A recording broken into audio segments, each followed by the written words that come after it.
बिस्मिल्लाहिर्रहमानिर्रहीम। हज़रत सौबान रदी अल्लाह ताला अन्हु फरमाते हैं, हमारे आका व मौला सल्लल्लाहु अलैहि वसल्लम ने इरशाद फरमाया, ला युज़ीदु फिल उम्रि इल्लल बिर्रु व ला यरुद्दुल क़द्र इल्लद दुआ व इन्नर रजुला ला युहरमुर रिज़्क़ बिज़्ज़ंबि युसीबु।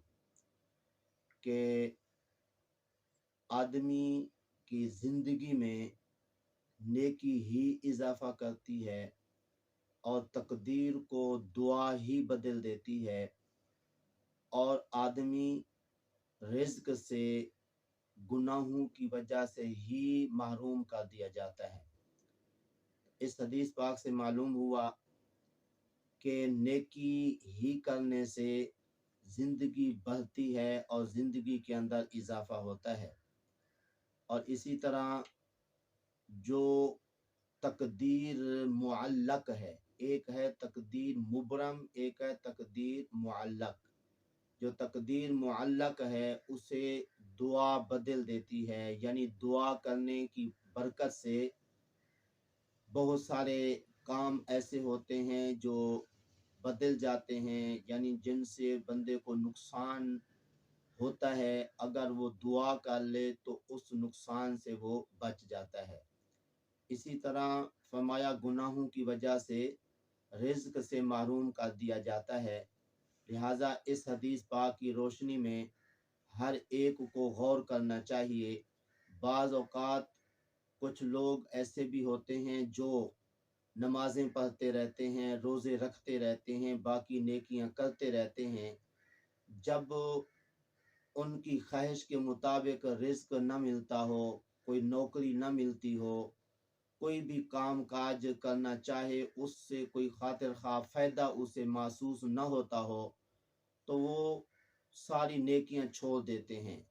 क्यों जी, इतना अरसा तो हो गया नमाज पढ़ते हुए, रोज़े रखते हुए, इतनी नेकियां करते हुए, हमें रिज़्क के अंदर भी कोई खातिर खा फ़ायदा महसूस नहीं हुआ।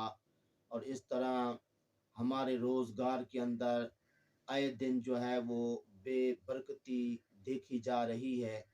तो अगर इतना अरसा इतना नेकियां करने के बावजूद भी हमारा कारोबार चमका नहीं है, हमारे रोज़गार के अंदर कोई बरकत नहीं दिखाई दे रही, तो फिर ये नेकियां करने का फ़ायदा ही क्या है। माज़अल्लाह ऐसी लोग बातें करते हैं और दिल के अंदर, ज़हन के अंदर यही बातें सोचते हैं, तो इसलिए उनकी ये गलत फहमी है।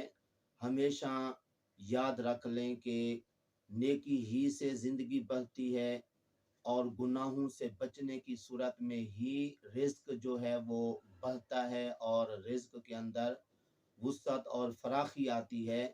बल्कि आप थोड़ी सी तवज्जो फरमाएं तो पता चल जाएगा कि यकीनन ये गलत फहमी होती है कि अगर नमाजें नहीं पढ़ेंगे, बाकी नेकियां नहीं करेंगे तो हमारा रिज़्क बढ़ेगा। ऐसी बात नहीं है। तो आज की इस हदीस पाक से हमें जी ये सबक मिला कि हमेशा जो है वो नेकी करने से ही रिज़्क बढ़ता है और गुनाहों की वजह से बंदा हमेशा रिज़्क से महरूम कर दिया जाता है। लिहाजा अगर चाहते हैं ज़िंदगी बढ़े, रिज़्क के अंदर जो है वुसअत और फराखी हो, तो हमेशा नेकियां करें और नाफरमानियों से बचें और साथ साथ जितना ज़्यादा से ज़्यादा हो सके दुआएं करें कि दुआ की बरकत से बहुत सारे नुकसानात से बंदा बच जाता है।